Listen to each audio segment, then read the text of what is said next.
So what do we just pick right back in, pick right back up?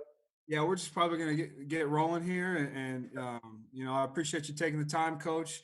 Or- Um, Everybody, this is gonna be AJ Stewart, the new running backs coach at the University of Arizona, coming from Brigham Young University. But kind of just hand it off and let you roll, Coach. All right, man, take it away. Okay, cool. Can you do me a favor? Let's go like how long do we speak? An hour or 50 Yeah, minutes, something like that? in an hour, Coach. Yeah, however you All want right. to do it. Can you break me can you let me know about 15 minutes before the hour? Because Okay. I want to be able to do Q&A if possible. And if nobody really has any questions, I can either keep going or we can be done. But I like to answer a lot of questions as a running back coach. So um, I'll dive right into it. I'm good to start, right? You're good, Coach. Roll away. All right. So um, I want to really cover a couple things that, to me, I mean, I speak at clinics all the time. I've spoken on 2 virtual clinics up to this point. And whenever I do speak at Glazers and different events, I don't get the opportunity to really cover like philosophy type things as a running backs coach, and not necessarily how I view the position, but more of the day-to-day aspects of coaching that I think is a little bit unique for what I do compared to some other coaches. Not saying it's better, just saying it is probably a little different than guys usually do, in a traditional meeting room setting and things like that. And so I want to cover a couple of those things, and then I'll have some film. When it comes to my film, I have some auxiliary coaching drill work that I want to cover with you guys. So go through some different ball security drills that I like to do, some point of contact drills that I like to do, and then if we have some time at the end, I want to coach up. Show you guys how I coach up pin and pull as well. I've done clinics with inside zone, wide zone, and some different elements, and so these are kind of things that I haven't really touched on for the guys that have seen me speak previously, and so I'll say this too when this is over with. If you just follow me on Twitter or reach out to me via email, I'll send you this whole drill tape that covers everything as far as run game, footwork, all those things. So just reach out to me and I'll get it to you. And especially if I don't hit something today that you kind of had interest in, and so that we'll just jump straight into it. Okay. So my philosophy at this level as a college coach, just so you know, is I use an acronym for RBs. R is recruiting. And when it comes to recruiting, I want to have game-changing talent and program-changing character. Those are the difference makers, I think, in your not just guys that can get some yards for you when they get the ball in their hands, but guys who change your program with the type of character they have. And so it's hard to find both, but when you do, those guys usually make a profound impact and take your program to the next level. So that's the number one thing I'm looking for at this level when I'm going out there. No matter if we get one guy that in that class or 2 guys, I want to try to get somebody who fits the bill. The B is ball security, and it's funny, but I always tell my guys this: if no matter who we're playing, if we just protect the football, we'll always have a chance. We could be playing a team that's on paper it's going to be tough for us to get it done against those guys. Okay, we may still not get it done, but at least we give ourselves a chance to get it done against those type of guys if we protect the football. On the other end, we may look a lot better on paper than the team that we're going against. If we put that ball on the ground, then things are going to get ugly out there, and we might give them a chance to be in a game when they really shouldn't. So that's something I preach daily because I feel like that's a simple deal, but in my opinion, if you just protect the football, you at least give yourself a chance. So that's something I'm gonna harp on daily. And then the S is for standards, and I'll kind of allude to. I'll talk about it a little bit more as we move forward. But standards is just taking pride in the details. I'm a very detail-oriented coach. I give them a specific criteria for what I'm looking for in my expectations, whether it be practice or in a game. And then I just harp on the same coaching points and the same nuggets daily. But you'll see as we continue to move on, I'm huge on the details, and it's sort of like the ball security deal. If we're just where we're supposed to be in the run game, or if we're at the right depth on our spot route, all those little things matter. How you do anything is how you do everything, and those are things that I'm going to preach on a daily basis. as a running backs coach. Go to the next slide here. Okay, so this is where the unique part goes into it. So position meetings. We don't see a lot of clinics that go on about position meetings. A little bit about my background. I went to school for health and PE. So the program that I was in, I had to do student teaching and not just the easy stuff where you just roll the balls out and let these guys go play football and flag football for 50 minutes or things like that. I actually had to teach health classrooms as an undergrad, and it was tough for me. But I learned so many lessons that I didn't even know that were preparing me to be a better coach and a better teacher as a coach. And so these are some things. And I'll say being at BYU, Coach Sataki is huge on our learning environments, the different styles, utilizing different styles of learning, and that really helped me. A lot of the deals that we talked about, at BYU, I kind of already had in my repertoire, but it just really more so than anything, re-emphasize it in my mind that this is the way to go, and this is how you get guys to learn immediately, and not more so of a marathon type learning system. And so it's called engaged learning, and I have this sexy little paragraph right here, but really what engaged learning is you're creating an atmosphere that's social in a meeting room. It's not just one coach sitting there, the coach is sitting there giving all these points. It's interactive, and these guys are bouncing things off of each other as you're kind of more so the mediator as the coach. And so just some examples of that is what I'll do in a meeting, instead of watching Inside Zone, instead of saying, hey Gary, right here on Inside Zone, you should have read that nose guard, and then you should have pressed the heels a little bit more, this and that. I don't coach that way. The example that I like to use, this is probably the most predominant coaching style that I use in meetings, is instead of me, giving him the answers to what I think should have done, I say, hey Gary, talk to me about this run. Tell me what you think. And I want him to verbalize the coaching points, because he'll say the same things, but what it does, in my opinion, just from my perspective of doing this for years now, is to really own and to really be confident in the coaching points. And so we know coaches, some of our coaching points fall on deaf ears at times, but I feel like this is a way to make sure we don't overload them with information, but we want these guys to be confident in the coaching points. And so I like to use that. That's one way. Peer coaching. So in the same scenario, instead of me asking, so Gary just ran the Inside Zone, instead of me saying, hey Gary, what should we have done? Hey Michael, talk to me about this run. What do you think Gary could have done better? I love that style as well. That's another really good way to create an atmosphere that, hey, nobody should be prideful in this room. We're all working towards a goal. And then once again, it's just another way to reinforce double down on that culture of learning, and not just me spitting out all of the information. I want these guys to verbalize it in the meeting room. Random selection. I could just put up a random play, and I could just pick a guy, and just at any time I could say, hey, what's our footwork on Inside Zone? So with all those really those things, it keeps these guys engaged as well. From they're not just sitting there leaning back, falling asleep. At any point, they could be called on it. So I think that kind of holds them a little bit accountable, a little bit more accountable from that regard.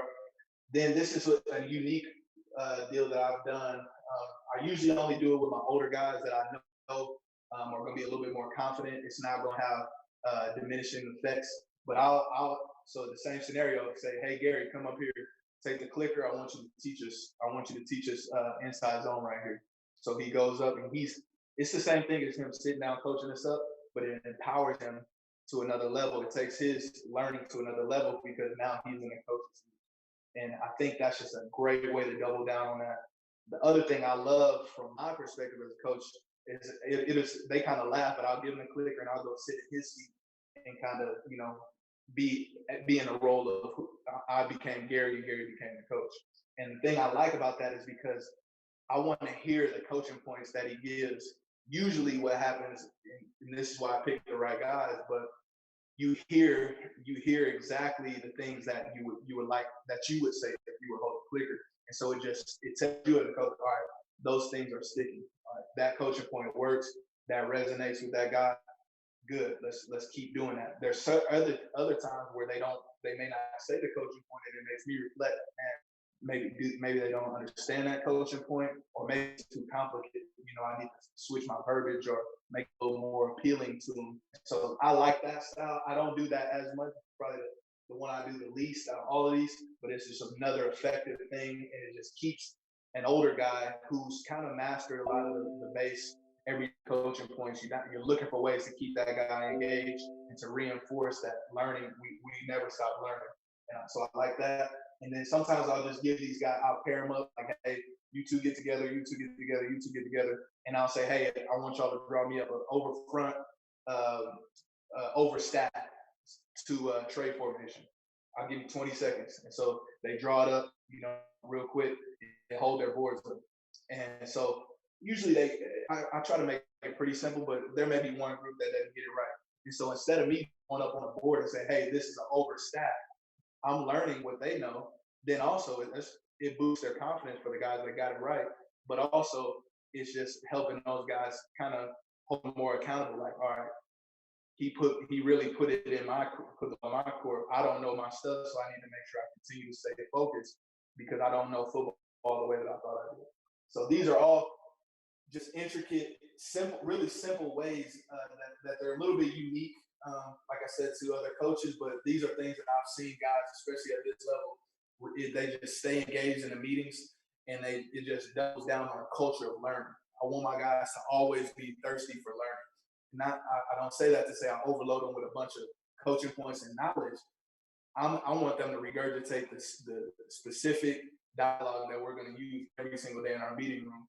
And then I always tell them, because some of them, I'll say, hey, Gary, what do you do on inside zone? He's like, I read the nose? And I say, I don't know. I don't get to run inside zone. You run it. You tell me. And he's like, I read the nose.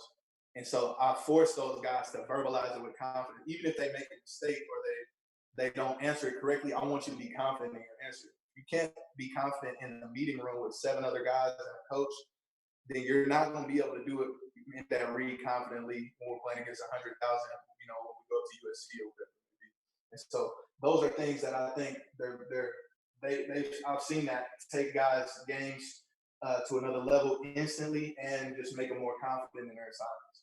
And then the last piece of it is just the environment overall as far as the setting. And so I don't know if you can see this. Does this diagram show it, or is it blurry? You can see it, Coach. It's a little blurry, but Okay. I kind of skim over a little bit. I figured. So here, right here is I got the screen right here. This is the screen to project, that we project the film off of. And I have desks here on the sides, desks on the sides, and then I'm in the middle. Okay. This is how I have my meeting room set up at BYU. At Rice, I was here, and then there were rows of tables sitting as they were looking at me. So the key to all of that, the reason why this is important to me is because I think this is an accountable setting an environment that I'm setting for my guys. I want to be able to see their eyes whenever I ask a question. With all those things I talked about at the beginning, I don't want to be looking at their back while they're answering it to me. I want them to look me in my eye and say, hey, coach, I read the nose on that play. And it's something to it, I think, is just holding the guys more accountable and just creating an atmosphere. All right, I don't know if I'm going to be called on right now, but more so than that, it just tells me how confident they are when I'm asking a question. I like to see that. And I think just the old way of the coach being behind everybody, looking at everybody back of their head, I just think that promotes guys sitting back in their chair, kind of drifting off and this and that. It just really holds those guys accountable. And the other thing I like about it as a running backs coach, I always like to have a good amount of space in the middle, or where at least where everybody can see, because how we might put in a new run scheme or a different footwork, and I want to be able to just real quick, not waste a lot of time, be able to kind of demonstrate type of footwork I want to use on that, or just a little. I might say, hey, stand up. We want to get our hands inside on pass pro or something like that. So everybody, that we don't always have the luxury of that. But the key thing in those more so having space is just being able to see their eyes. I believe that that's something I've seen also added to this as far as making guys learn, forcing them to become learners and to be comfortable with learning and be comfortable with verbalizing their assignments on a daily basis. Okay. And then here, this is probably the last thing I'll show you that's a little bit unique is my film study notes that I use on a daily basis when we come. We have the luxury of watching film at our level with our guys every single day. And so going back to the S and RBs and the standards, this is the way that you push the culture and continue to double down on the standards that you have. So the key things for me as a running backs coach, number one, run game is your trap, or some coaches might call it your aiming point. To me, you can be a marginal running back if you're just where you're supposed to be, making a read that you're going to at least get us with the plays drawn up to get. I can live with that as a coach. We got to recruit better, or we got to do different things, to help the talent gap. But me just being in this situation, we have some good running backs in Arizona, but I haven't recruited any of these guys. So how do we get the most out of them? To me, it's double down on fundamentals, details that are going to at the very least, get them to where they need to be for us to have a productive play. And so I grade them on every run that they have in practice. And then finish. The finish is kind of an umbrella, but I'll kind of give you the basic criteria from finish. And as far as practice, if we don't have the ball in our hand, we're always doing something productive. And so if the quarterback's doing an RPO and he didn't give it to us, I want us carrying it out. I always tell them, make it look real. I want you grabbing the jersey, making it look like we have the ball in our hands, carrying out, take a couple defenders with you. So that's the criteria on that. If the ball's thrown away from us, I want us to be working towards the ball. Okay, so we might run a swing to the boundary and they do the field. Obviously, we're not going there in practice. I want to see us working. I don't want to see us with our hands looking or running back to the huddle. Mentality that I try to preach. The other thing is we might be in a slot and they threw it, through the dig route. I want to see us working upfield and trying to get in between the man that we're blocking and the ball carrier. And so that's the criteria with us out with the ball not in our hand. In practice, the criteria with the ball in our hand is if we have it, I want us bursting through. I want us 5 yards after contact every single time bursting. And then really the only way you can get a minus with the ball in your hand in practice is if you fall on the ground, or if you run right down the middle of a defender. Because to me, you want success in the game.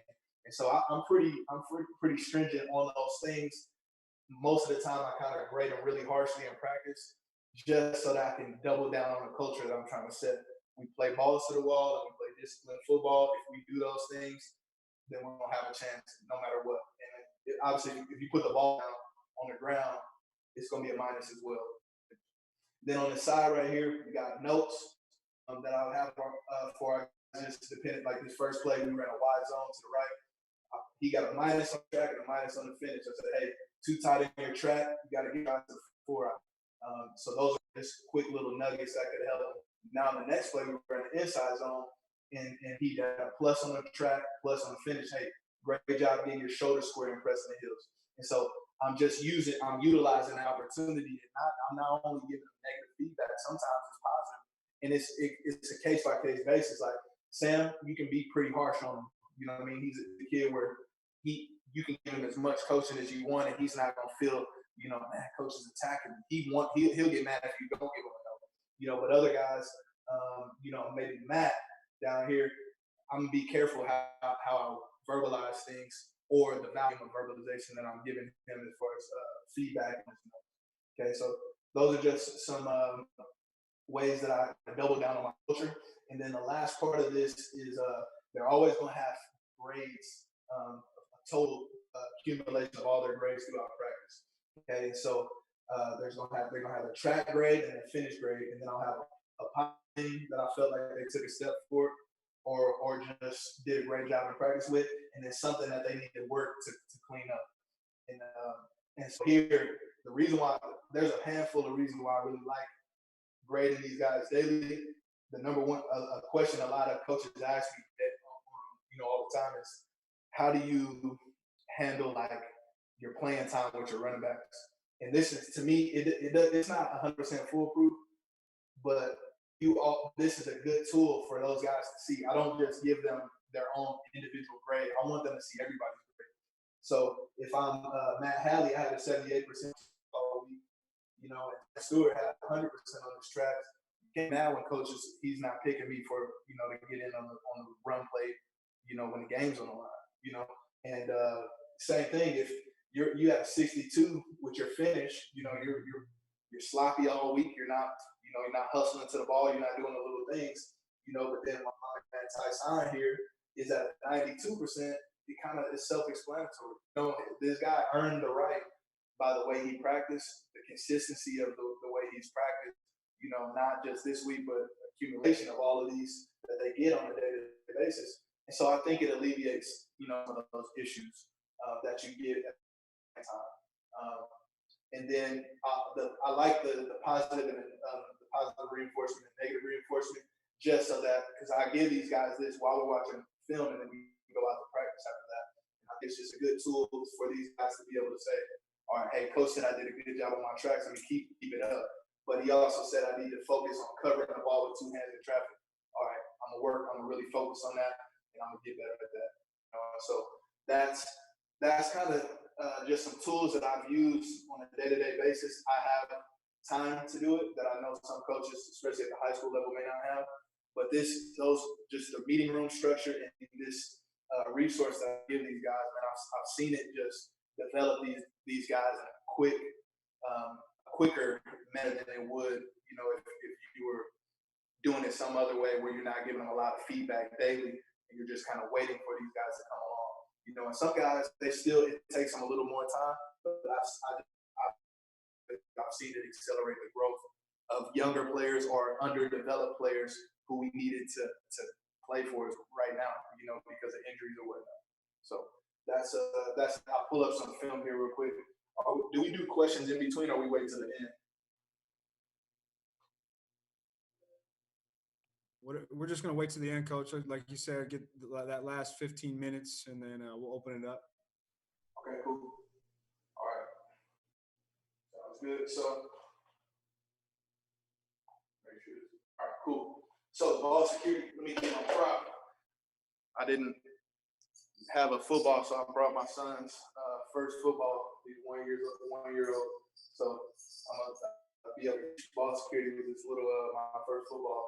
But so this is another question that I get from a lot of running back coaches when they ask me how I coach ball security. Can you see like my arm completely on this?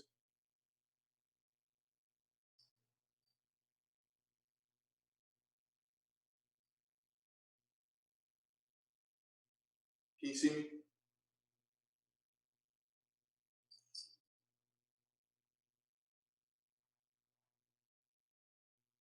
All right. So I'm gonna Yeah, we can see you, Coach. Yeah, we can see you. You're good. Yeah, you're good. I thought I lost signal or something. Okay. So just real quick, how I coach security, just in general, just taking the ball from the quarterback and we got ball in the hand. All right. So I like the split finger so that when the guy hits us on the contact, we don't have. I think it's just a safety issue more so than even a security issue. I think the grip is tighter when you the claw that I know some people use, but I say split finger. But I think it's also, if you get hit right on that nut, man, it's gonna hurt.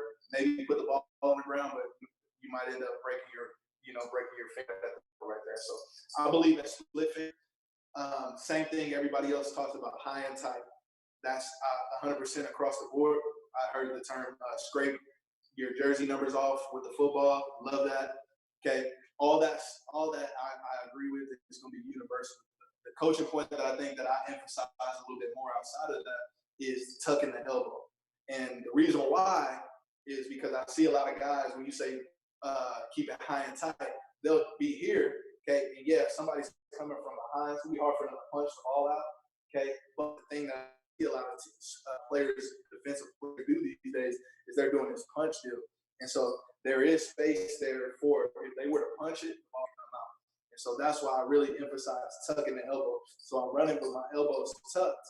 Now, I can't punch it from behind, my elbow's tucked. Now, if I do punch down on it, the ball is going right back into my framework.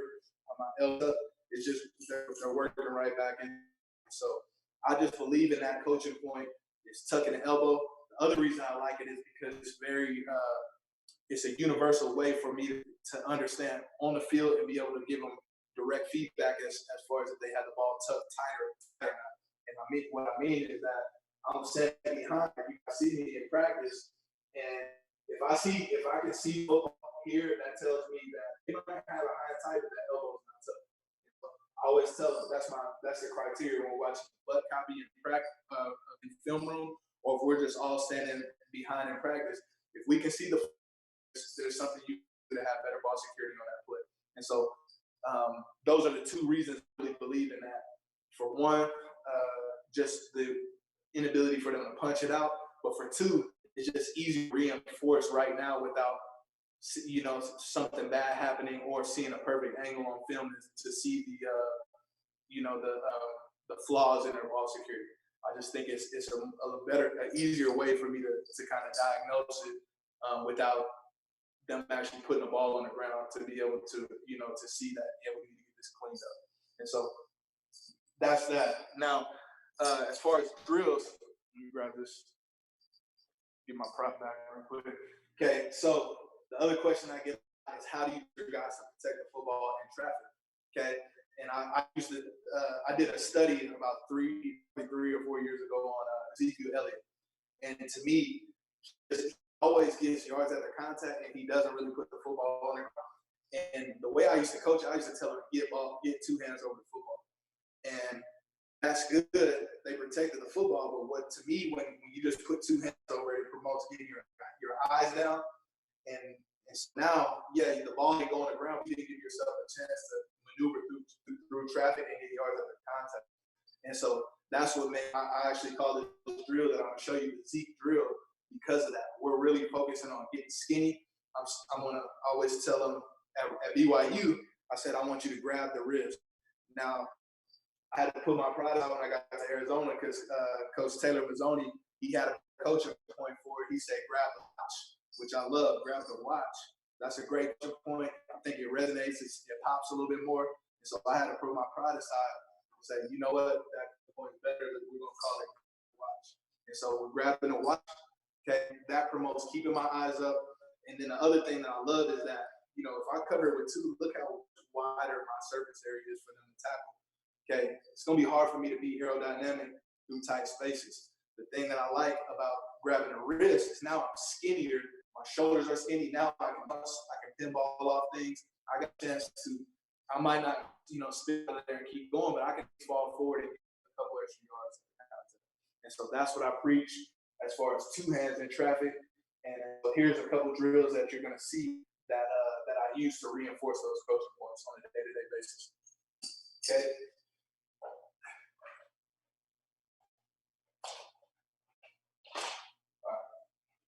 Here we go. So Zeke drill. Okay, it's a fairly easy drill. Most of my drill work, almost all of my drill work, I'm not trying to kill you guys with just, putting this thing 10 yards away and, having to do a bunch of running. I think running backs they appreciate that. Sometimes I'll throw that nugget in just so they can appreciate. I can make sure they appreciate it. Say, hey, look, we're not doing a lot of running, but we're trying to be productive. We're staging. We're simulating right when you get in inevitable contact. And so that about 3 to 4 yards from us, we're just holding the hand shields. And I always tell them about that 1 to 2 yard radius of inevitable contact. Then that's when you want to get skinny and you want to have good pad level. And once again, the reason why I like it is because it's promoting keeping your eyes up. The other reason I like actually being the one to hold the bag is because I want to see their eyes from a defensive standpoint. And so I think that's important too, because you'll see a lot of times they'll duck their head. I want to be able to get that flaw out of their game before we get to a team setting, and especially before we get to a live game. And so we're reinforcing it, not a lot of running, still bursting through the opposite cone, but I'm able to see their eyes, and I think it's just a productive opportunity to stage a simulation of what it's going to look like. Okay, so there it is there. Still keeping our elbow tucked, all those other coaching points, but we're just working on protecting it in traffic. Okay, and then last one here. See, they're starting to grab it right as they get into contact. I don't want you covering it with 2 from 5 yards away. Now we're slowing ourselves down. By the time we get to contact, our feet are going to be dead. I still want you running at power right before you get to that contact. Not too late. I don't want you waiting until right at the point of attack to cover with 2. We might not even get our second hand on there. But let's just prepare ourselves right before we get contact, about right there where he's at, and then now we got the chance to fall forward. Okay, I'll show you here some film of why I believe in this coaching point as far as covering it with 2.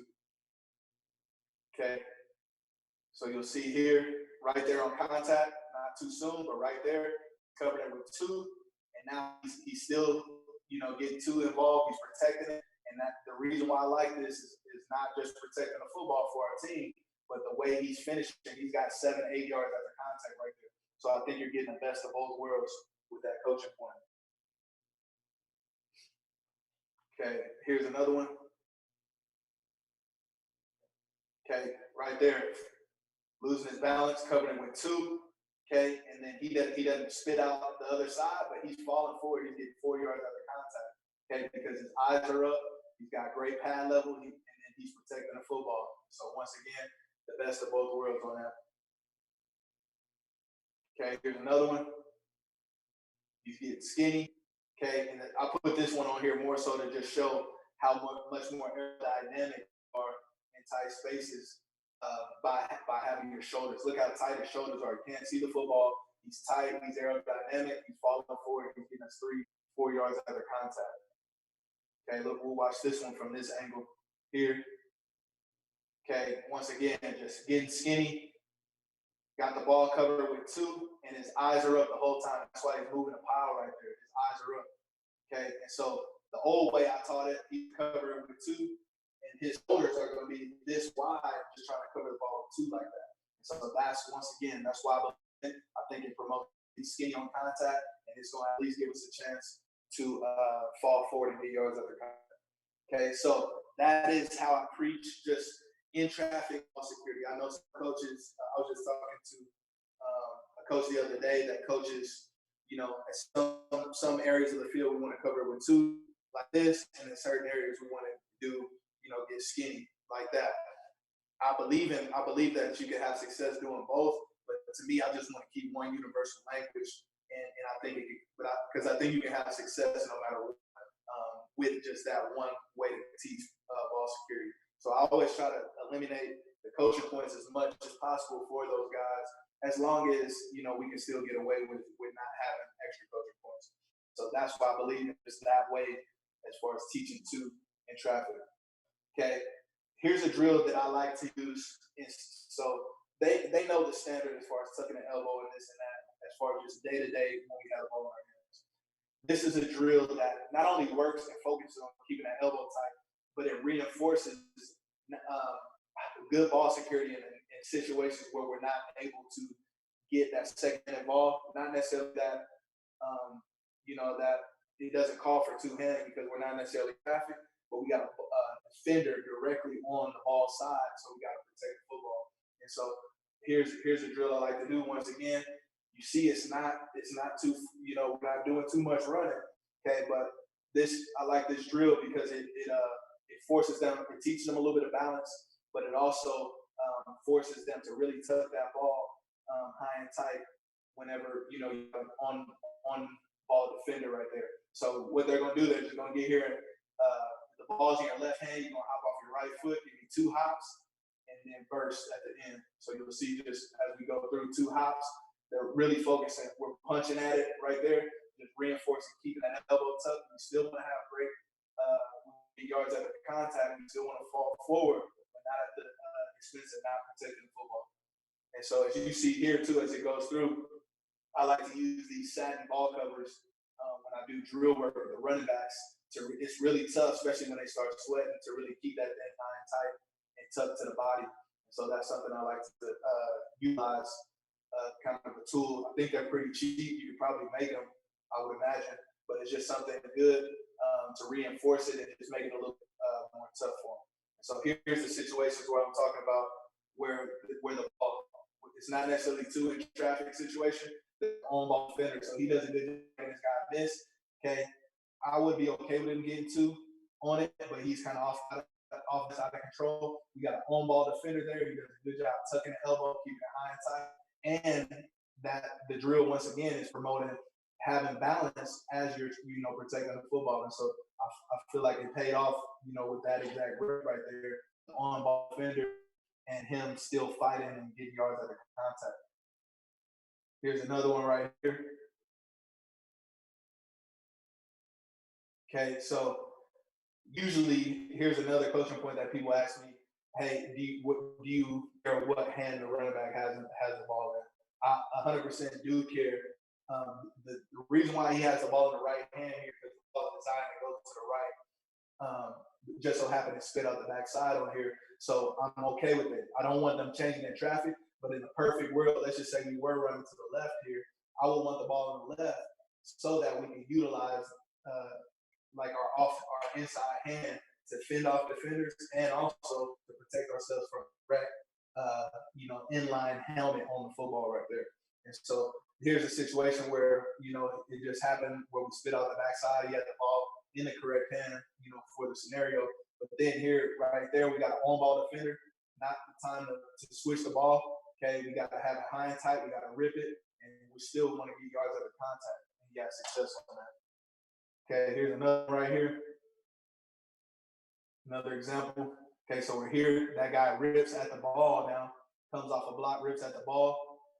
Okay, would like him to tuck it a little bit more after. He does a good job right there. If you see right there, he squeezes it and rolls the ball across his chest. That's what I'm looking for. Then I would like him to get that thing tight again. You probably feel like he's in an open field.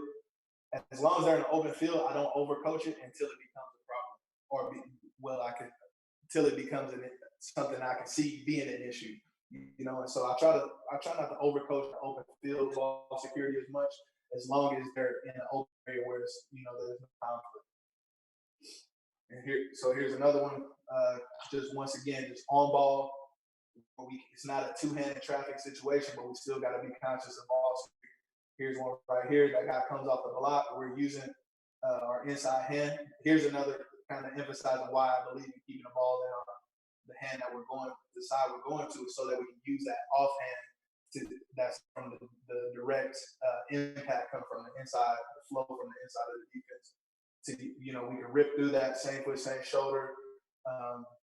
And at the end of the day, we just don't have a helmet directly on the football right here. That's the most important thing. But once again, I think, like I said, can't fall on the film, and that's why I think that drill is so important. Okay, here's one more. Okay, once again, if I could see the ball on the film, your ball security should be better. I don't see it on film. He does a good job. Would like him to get better pad level on here, but he does a pretty good job putting his shoulders down and then going fighting forward and getting some yards at the contact. Okay, so lastly, before we get into some questions, I want to talk another concept. I know you guys probably say near foot, near shoulder. I don't even know why I started calling it the same foot, same shoulder. I just start calling that, but it's all in the same. And this is something I really preached at BYU last year more than any year. We had some injuries with our top guys, and so we were playing with younger guys as developed guys that maybe weren't as talented, but they were some group guys that would do whatever. And so I really wanted to focus on having a physical mindset in our room. I thought that was what was going to. They're guys that are just going to get what the play drew up to get. So they're 4 or 5 yard running back. But how can we get these guys to become a 7 or 8 yard running back? And having this mentality, focusing on same foot, same shoulder, being physical and contact, I thought that's kind of ways that we play with a little bit more edge, and we got more out of our run game with less talented guys. And so same foot, same shoulder.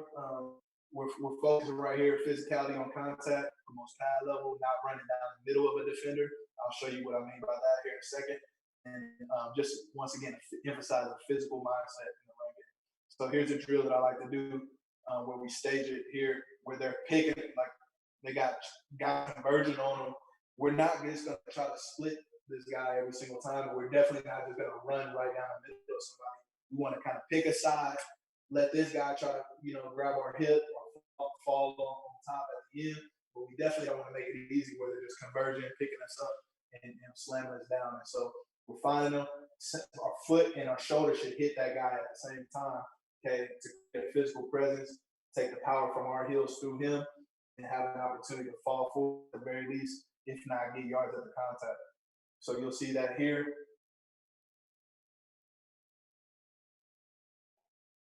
Okay, here's a good example right here. Right there, same foot down, shoulder down at the same time, match his pad level. Okay, and now we're still running. Then same thing right here at the end of the run.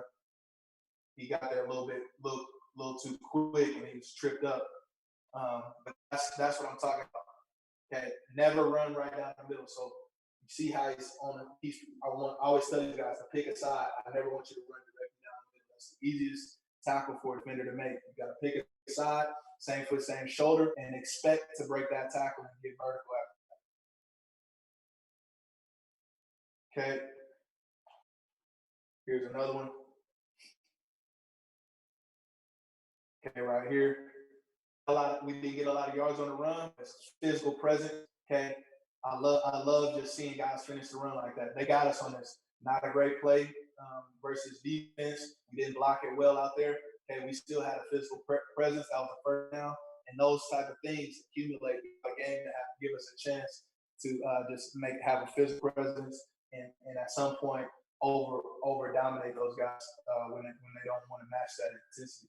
Okay, here's another one right here. Same foot, same shoulder. That's the reason why he had success on this play. You see it from the butt copy right here. Okay, once again, he didn't run right down the middle of the guy. He's picking a side, and now we got a chance. If we pick a side, we'll always have a chance. Would like for his pass to be a little bit lower on this. That would help. But he's going same foot, same shoulder. He's picking a side, and he didn't need to do much in that scenario right there on the 1 yard line.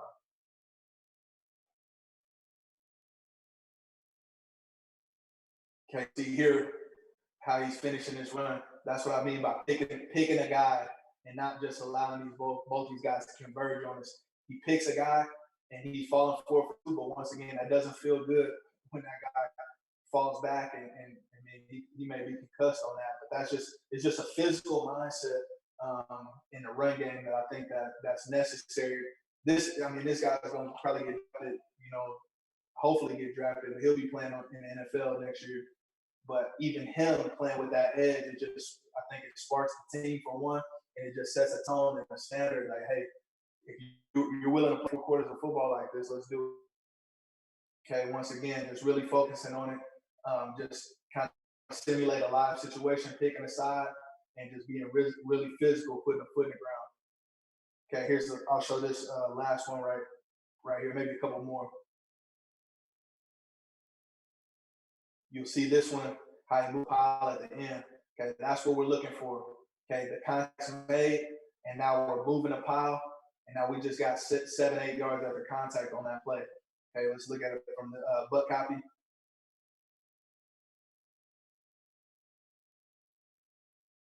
Okay, great job. Once again, not running down the middle of a guy, picking a side, and then that foot and that shoulder hit at the same time. Our pad level beat his pad level on that. And now we're able to ride that thing, get some help from our O-line, and we got 8 yards of contact. I'll end on this one. This is hilarious. I wanted to edit this out because it was just kind of embarrassing for my manager here. I didn't know if I would get in trouble for it either. But he freaking just barreled over this guy right here in this film, and it's so crazy. I kept it on here because he does the exact same thing again, and so that's why I had to keep it on here. But right there, the same exact thing, same foot, same shoulder on contact. Expect to make a miss, and then we go ahead and success getting downfield. And so, I believe in those things. Once again, kind of some auxiliary drills, auxiliary coaching points to just help us as RAS coaches. But the common theme in all of that drill work and all those coaching points is we're trying to get as many positive yards out of a play as we possibly can. How can we do that? how can I make a universal coaching point that carries over not just into the ball security realm, but ball security and the vertical mindset of a running back and the physical presence of trying to let's get as many yards at the contact as we can. And so that's why I think those drills are and those coaching points are all encompassing things that cover different bases that are just going to help you things that you verbalize to your guys, but be able to double down and have visual feedback for these guys as to what it's supposed to look like and what it's not. And so those are the reasons why I believe in all those coaching points. So we have about 15 minutes. You can ask anything you want, things that we talked about on this, things that I didn't get to. I might have film on it. I might be able to pull it up real quick and show you. But I want to give some time, for some Q&A stuff as well. Appreciate you, Coach. Like Coach said, if you guys got questions, man, there's a little option to raise your hand, and then that way you can ask away, and then unmute you, and get some knowledge, because that's what we're trying to do this thing.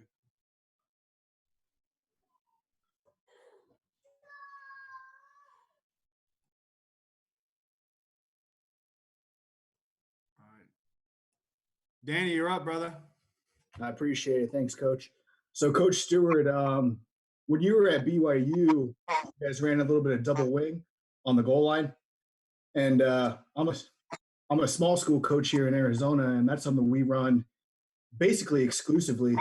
Whose idea behind, who was behind that? And what are your thoughts on that as far as a goal line offense goes? I love it, man. I honestly, for 2 years straight when I was there, I proposed, because I was in charge of doing short yardage goal line. That was part of my breakdown with our OC, Coach Grimes. And I just said, man, let's really use that in those situations, because it's just so much, you can do it versus any look, you know what I mean? And it's just easier to me than trying to scheme up the perfect plays to fit, each defense. On the goal line, and then you have to rep it against all the different looks, the bear fronts, 6-2 front, all these crazy things that you don't work in your normal offense. To me, I love it. I actually talked to Coach Mazzoni when I got here about it. We were watching our USC game against him last year, and I believe wholeheartedly in it. I mean, I would love to have that as just my short yardage and goal line offense, and just I thought we could have done a few more wrinkles off of it. Our special teams coordinator actually ran it at BYU. And so the one thing I'll say is it did take an investment. Like we invested probably 3 minutes every single day of the week as a team on it. But, I mean, it won us the Boise State game last year. We ran it on the last play to take a knee on the 4th down. And then we had success against, I believe, USC. I want to say we scored on it, and then we also scored against Western Michigan in the bowl game 1 year on it. And so I believe in it. I really do. I'm still really unsure on how to coach every single look on it, but I know pretty much the gist of it from my standpoint. But I love it. I do. That's awesome, Coach. I appreciate it. I know a lot of us double wing guys.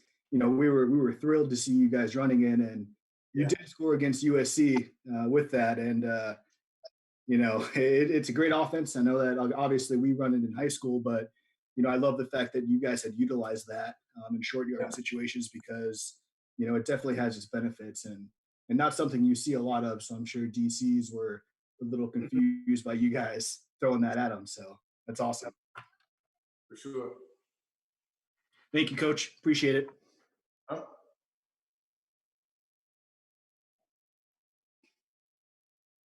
Any other questions right now? Actually, Coach, I'm going to throw some at you just in regards to recruiting. And I know there's a bunch of high school coaches on here as well, and coaches from across the country. For you personally, what's one thing that stands out, or, one or two things that you think stand out on film when you're watching potential recruits as a running backs coach?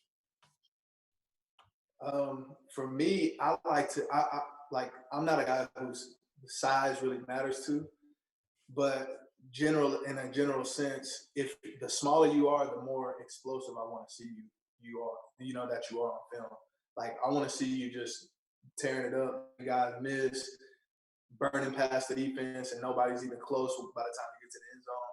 That's like, if you're smaller, I want to see that. If you're bigger, I still want to see explosion, but you don't necessarily have to, have the type of feet that a smaller guy would need to have, or the type of detachment from the defense that I see, displacement from the defense that I see in smaller guys. So it's kind of, honestly, I mean, I've watched thousands of running back films.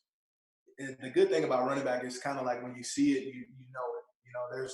There's a few guys that you have to go see in person just to size them up, to see, all right, he's kind of that in the middle. Like, he's not the biggest guy, he's not the smallest guy, he's not taking off on the defense. So those middle area guys are, the ones that can be tough. But I mean, if you were to just watch the top, even not even the top 10, the number 10 through 20 best running backs in the country, you'll know that they're, it's easy to see.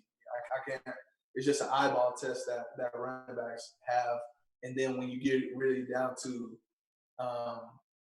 making a decision on a guy, and then that's when you want to go into these. All right, what pros and cons of his game? Like, does he struggle in tight spaces, making a guy miss? How is his vision? How is he when he gets to contact? Can he catch? Can he return? Those different things that set you apart, as well as the game changing ability, but also the program changing character, that we talked about at the beginning as well. And so those are the things, like, when you have a good list of 4 or 5 guys and they're all interested, those are things that you really got to break down and, weigh the pros and cons to each guy as far as, putting your board together.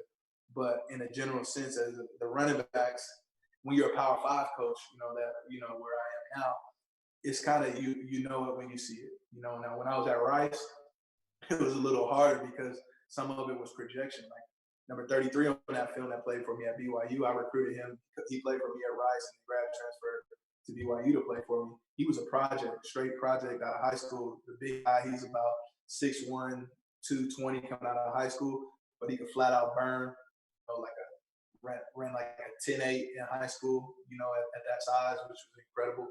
But he was very limited, as far as his exposure as a running back. He only played 1 year, and so I kind of had to project, and it ended up paying off. He became a pretty good player. But overall, that's kind of my mindset as a coach. They should pop out at the screen at as I'm at Arizona, at BYU and Rice. There was a few more determining factors that I had to weigh, before saying yes or no on a kid. All right, cool. And then one more thing, actually, just now as I'm chewing on it, going in between, outside zone and pin and pull, I'm thinking about the tailback's track, and tell me what you prefer more. Obviously, you can go lateral step, kind of crossover, aiming points, outside leg of the tackle, whatever, ghost tight end, however you coach it. Or, there's that, what I call inside foot pivot, and then kind of just that highway footwork where you're getting lateral. Which one do you prefer? When we're in a gun, I prefer stepped. I use the term, I want you to step to the quarterback, but the biggest thing to me is I like to teach the quarterback to step off the midline so that we can just stay flat and get those linebackers running. What I don't is they step down and they're already working at that angle initially, and now the linebackers are just meeting them at that angle. And so I always tell them, step on the quarterback's toes in the gun, meaning I want you to stay flat down the line initially to the mesh so that the linebackers don't feel comfortable and get downhill and fitting it up right now, that they still think we may be trying to circle the field, completely, like hash on our sidelines with our first couple steps. And so to me, that's very important, especially when you're reading the backside guy too, because now that's just creating more space for that guy to have to give you more clarity as far as your read. So I've done that before. We were reading the backside DN as well. And so I like that because I feel like more so than anything, it just, for the comfort level of the linebackers, it puts them more in a bind when you're not just getting straight downhill to your aiming point initially. And then when we're in a pistol, I believe in scissors footwork. It's pretty much what you see any NFL team doing the Y zone, just opening, just turning with their feet and then just directly on their aiming point. And as far as aiming point, it's always butt of the tight end to a 3-man surface, butt of the ghost tight end and a 2-man surface. All right, cool. All right, we got Coach Daryl, you're up.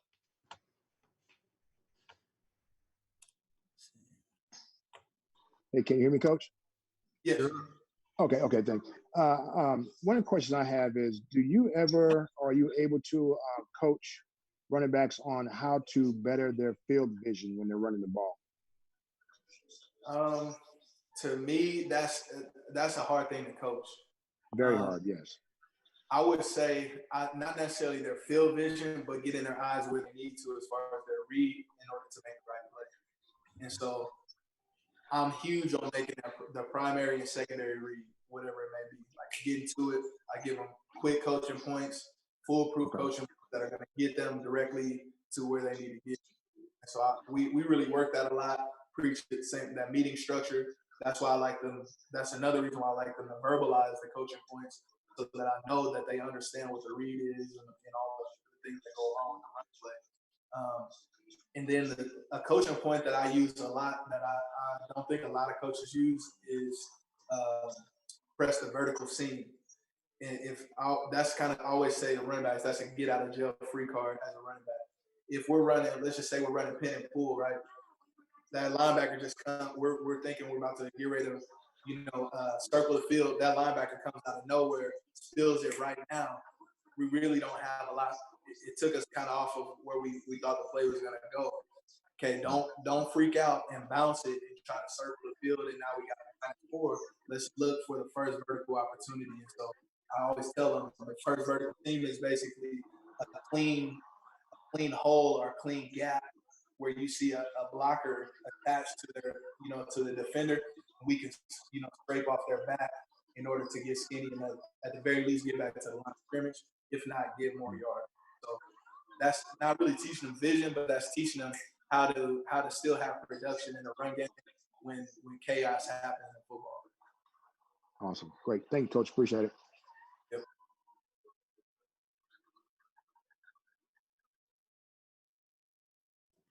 All right, any other questions for Coach before we kind of wrap things up here?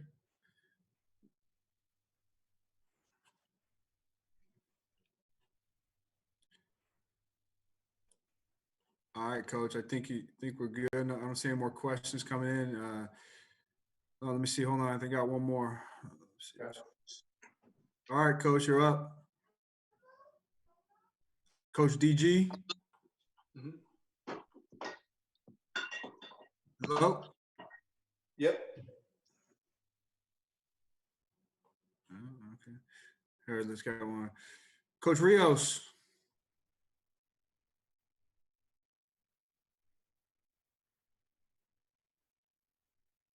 Say it again. I can barely hear. I'm sorry.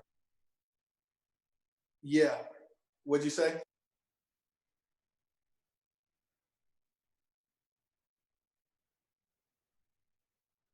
Uh-huh.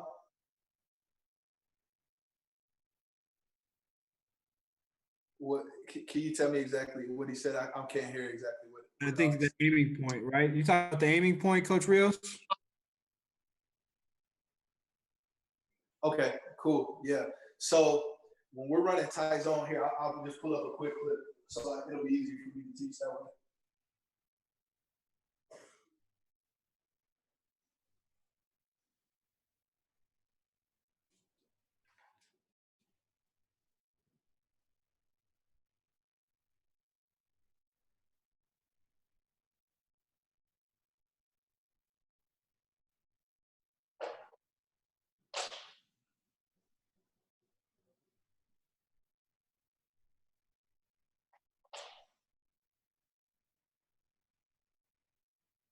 See if I can get a clean picture. All right, here we go. So tight zone, okay. Our initial alignment, this can vary depending on where you are, but I like having a wider alignment. So either outside foot on the inside foot of the tackle or split the inside leg of the tackle. I like both of those as far as our alignment. I like toes on the quarterback's heels. Okay, so in this last year we ran tight zone. Our aiming point was the near leg of the center. Okay, whenever we go against an odd front, we're going to read the head up nose. If we're going against an even front, we're going to read the first thing to our side past the center to our side. And so I'll show you a 4-down look here in a second. But so that's it. Our aiming point is the near leg of the center, and we're reading this nose right here. And so we'll see, okay, on the snap, that nose goes away. So we want to stay on our track until something takes us off. And so if they were able to reach it or, get this guy dug out, the ball in a perfect world, this play, we want this thing to hit right down the hash mark. Okay, so he's on his track. You see that a guy shows up. And so this is from the last coaching point when you said about vision, this is what I mean by vertical seam. Okay, so we want to read our initial read to the first vertical seam. Okay, now the first vertical seam is when we see an opportunity to get north off the butt of a block is essentially what I mean by that term. The reason why that's so important, I see a lot of guys before we really coach this up, they bend this thing back and make this tackle easy for them, or they try to shove it up in here and this guy makes the tackle for a no gain or a 1 yard gain. And so he does a good job of hugging this thing tight to force. I always tell him the reason why you do that, you want to force an arm tackle at the very most. This guy should only have an arm tackle on. So he does that. This is my favorite. This is probably one of my favorite runs of my coaching career, 4-yard run, because he got the most shot that he could potentially get out of this play by doing those coaching points, hugging it tight, staying vertical, even those other things that we talked about as far as getting skinny on contact. That's why I think it's important. He stayed on his track until something took him off, pressed the heels. Those are coaching points. And the biggest coaching point to make when you're running tight zone, in my opinion, or any type of inside zone, is you got to have your shoulders square at the mesh. Okay, the reason why is you don't want to disqualify yourself from the cutback. And so right there, he didn't disqualify himself from the cutback because he was square right here. He had the whole world in front of him. If his shoulders were turned, he may be able to bend it back, but it's going to take him another step to get there, or he may not. He may take himself away from it by not even having it in the vision. And so that's why that's important. So here we're running against even front. Okay, so now we're reading the first thing past the center. Okay, will be this shade here. Okay, this kind of a funky look. Okay, we want to stay on our track until something takes us off. He does a great job. He trusts it. Okay, and then once again, we want to hug the first. So we want to read that to the first vertical seam. He does that. Watch how tight he hugs that block. Okay, and then into those other secondary coaching points that we talked about previously with the same foot, same shoulder, Zeke on contact, 2 hands on contact. He got to that point, but the biggest thing he did right here, once again, his shoulders are square. He can, if he needed to, he can get all the way back there to, backside B gap if he absolutely needed to. But everything is downhill. We're pressing the heels until something takes us off our track. He hugs the block tight. That's a secondary coaching point, so that we can create space between us and the next guy that can make the tackle. So he does that, hugs it tight, doesn't run right down the middle of him, protects it, keeps his eyes up. That's why he made the clinic tape. He'll be on the clinic tape for tight zone until somebody takes the crown. Those 2 runs are great runs. Just they're very detailed, and that's what we look for, and that's how I coach it. Yes, sir. All right. Last one, I think. Coach Lindsay, you're up, man.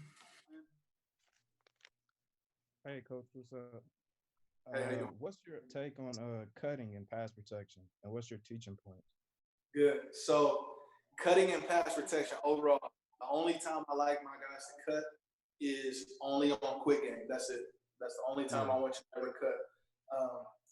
The 2 reasons I like cutting in general in that situation is a more opportunity for us to be physical on a block in a situation that we're normally we don't want to be. We're not going to be as physical as the guy that we're blocking.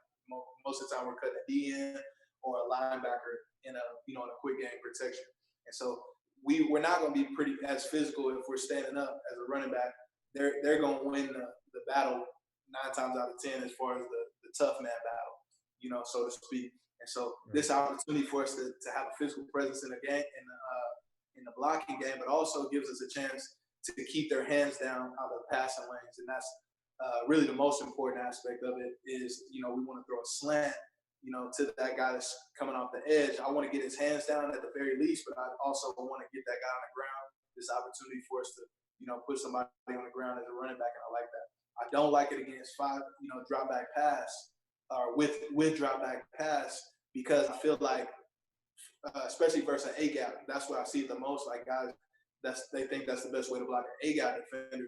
That guy's gonna flip over, roll over, and be right in the lap of the quarterback. And so yeah, he didn't necessarily make the sack, but psychologically he's in the lap of the quarterback. I play quarterback, so I know how that feels. I'm off of my progression now, and now I'm just going into trying to make sure my ACL doesn't get torn. And so I don't believe in cutting for that reason, as far as just not keeping the integrity of the pocket. But also the other thing I don't like is that it gives that guy a chance. If the quarterback doesn't get the ball out right now, he's got a chance to recover, get up, and then still go chase the quarterback down or get back involved in the pass rush and force the quarterback out of his comfort zone. So that's why I don't believe in it in any other situation other than quick game. But that's the reason. Some coaches, they either just let them cut whenever, or they don't let them cut at all. I think it's important to utilize in quick game just for those reasons. And so, does that answer your question? Yeah. Appreciate it, Coach. All right, Jim.